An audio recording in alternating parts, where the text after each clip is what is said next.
ya la habíamos platicado, pero cómo el destino te pone con las personas adecuadas, güey. Sí, definitivamente, güey. Sí, o sea que... ¿Pero lo platicamos aquí? No hemos platicado de Sí. aquí no. Ajá, pero yo me acuerdo que...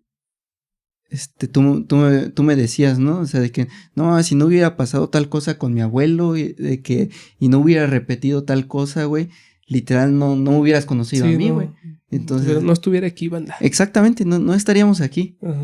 Entonces, sí, cómo se acomodan las cosas para que conozcas a la gente adecuada, ¿no? Porque yo igual, creo que he conocido, pues, bastante gente con la que me llevo bien, pero pues, yo siempre le he dicho a este cabrón, y igual a los güeyes que considero, mis hermanos, que justamente mis amigos, los que realmente considero mis amigos son mis hermanos, güey. Uh-huh. Entonces, los podría contar con los dedos de una mano, ¿no? Definitivamente, sí, yo también, güey. Entonces,